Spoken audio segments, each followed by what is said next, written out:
Oh, hey, get my 6. What? Why didn't I come from the side this time? Because literally, a couple reasons.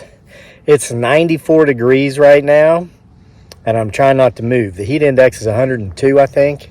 So I'm in the shade.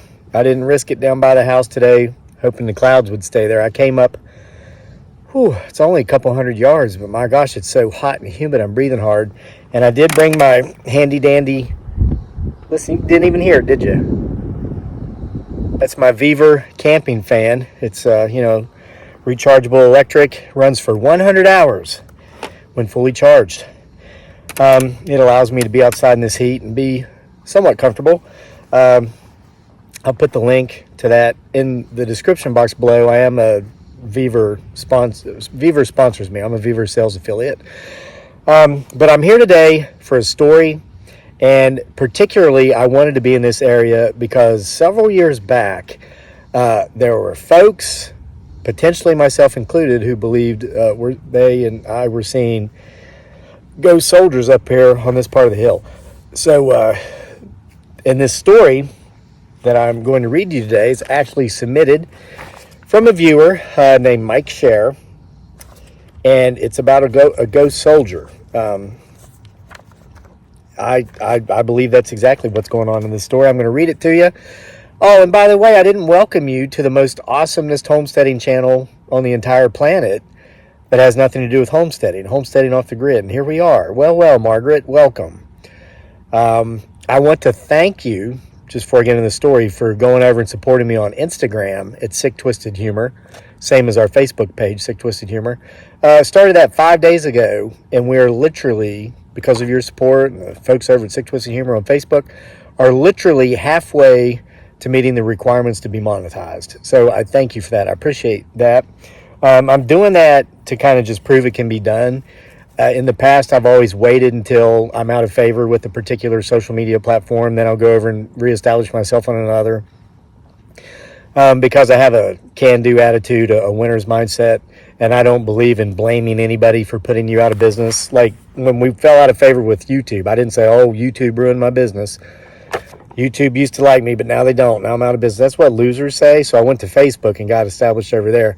And I made a video about that last week. And I thought after I made that video, why wait? Because it's just a matter of time before I'm not in favor with Facebook or YouTube or whatever. Because it's all cyclical. And then in time, you'll be back in favor. It's just how it works.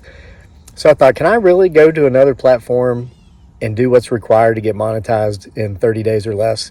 Well, we're halfway there in only 5 days, and it's because of your support, and I can't thank you enough. Again, Instagram, Sick Twisted Humor, Facebook, Sick Twisted Humor, where we're closing in on 1 million followers there. Now, I know you're screaming for the story. You got to be patient and bear with me. I've got to stay hydrated. Again, 102 heat index. But I'm coming out to read the stories because you folks keep sending them. I think we've gotten 8 new stories in the last 2 days alone. We're like 4 away from completing True Hauntings Volume 5. So, Ghost Soldier, submitted by Michael Scher. Dear Kevin, I hope your day is well and full of joy. I explained in this story that there is no terror or even disquietness involved. This is absolutely about a man I never knew and how I have come to believe he was truly a spirit who cared deeply for his family. So if you're expecting thrills, you will be sadly disappointed. But it is true, as I have observed, so thank you for reading this. Mike Scher. Now listen, it's not like terrifying or scary type ghost story. It's just one of those sends chills up your spine when you get to the end kind of ghost stories, which I think are the best, Mike. All right, now he goes on with the story. I'm telling you this in advance. This is a ghost story, but a very non-scary true tale. This story convinced me that there are entities of the spirit realm that wander among us. So, Kevin, I truly will understand if you don't read it on air because of no terror involved. Mike, I'm reading it. I love it. The folks are going to love it too. I had never met my father-in-law. He was long dead before I appeared to meet my future ex-wife. He was a lifetime soldier and served with George S. Patton through the entire campaign across Europe in World War II. He really adored Patton and never faltered through all those perilous times. He even named his son after this heroic general. From what I have heard and have come to understand, he was a tough soldier that gave it back as well as taking it. I'm going to tell you of the minor occurrences that happened to us before I get to the main story. My ex had a very difficult time delivering our daughter. We were at a naval hospital where staff were not concerned in telling me anything about how she was doing. 48 hours of birthing will just about kill a man as well as a woman. Yeah, I bet especially the woman. My ex told me later that her father was there the entire time, encouraging her to stay alive and telling her at her weakest moments that she must fight and conquer her upcoming death. Yes, I was skeptical to say the least. I assumed it was good drugs, but I was very wrong, young and naive to the ways of the world. My daughter wanted a certain type of doll that was popular at the time. I don't remember the name of it. A run-of-the-mill doll being pushed by corporate America. We did not buy her one because we could not afford it. She kept on wanting her doll named Sarah, kept saying that every day to my guilt and sadness. Then one day she walked into our house carrying Sarah. I have no idea how or where Sarah appeared from that desolate field in the back of the trailer, but there it was. The circumstances of where my ex-father-in-law was buried in the cemetery are confusing. Apparently he was buried in a pauper's grave with no headstone. I have no idea how this happened, but when my mother-in-law finally went to the graveyard, she discovered this fact, and to her credit, she took care of it very quickly. She got him disinterred, moved and reinterred to a marked grave in the non-pauper part of the cemetery. He then started appearing to her many times during the course of this fiasco. Late in the night in her home, he wanted to know why this was happening to him. I said before he was one tough SOB. He got caught up in the craziness that was in the chosen reservoir in Korea. He was cut off from his unit. He lived in caves for 5 months and somehow survived. Wow. It took a toll on him, and he was never well after that episode. He died a few years later. I wish I had heard those stories. As you can see, he was a totally squared-away military man. I'm sure he had fears like all of us, but he persevered in spite of it all. The last day before I shipped out to Vietnam, my ex and daughter came out to visit in Oakland. It was very emotional for both of us. I had to report aboard the ship every morning, and then we were free to spend the day as we pleased.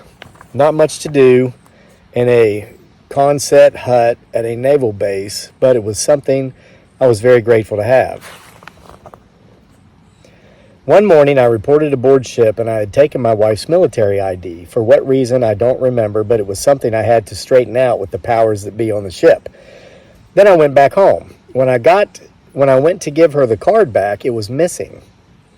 This was very concerning because if she needed something from the Navy, she would have a tough time proving that she was entitled. I scoured my berth in the ship where I had been that day, but I found nothing. I must have looked through my wallet 20 times that day. It was just gone.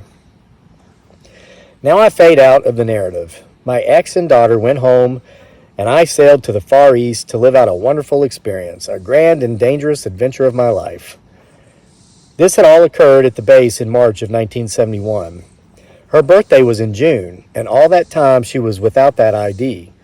Strangely, my sister bought her a purse for her birthday, put it in a box, and wrapped it in paper, 150 miles away. A few weeks later, my sister visited for the celebration. She gave my ex the present of the purse. It was opened, and in that damn purse, what do you think was in there? Yep, her military ID. When I got back home, I was told of this. I see no other explanation but that my father-in-law, ex-military all the way, thought the ID was of great importance. I think he loved his family very much and tried to help in the afterlife to keep them safe. So it's a story, all of it, that still baffles me. There are soldier ghosts out there as I write this tale. I believe that with no doubt. The end.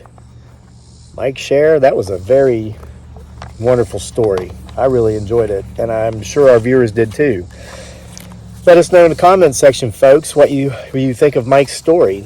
And we've got more to come. Going to be coming out here about every evening, afternoon, no matter how hot it is, because you guys keep sending them. I'll keep coming out here and reading them. If you have an experience, something that happened to you or something that happened to somebody that you know, and you want to share it with us, give us your permission to use your story in any way we deem fit, and email it to us here at this channel.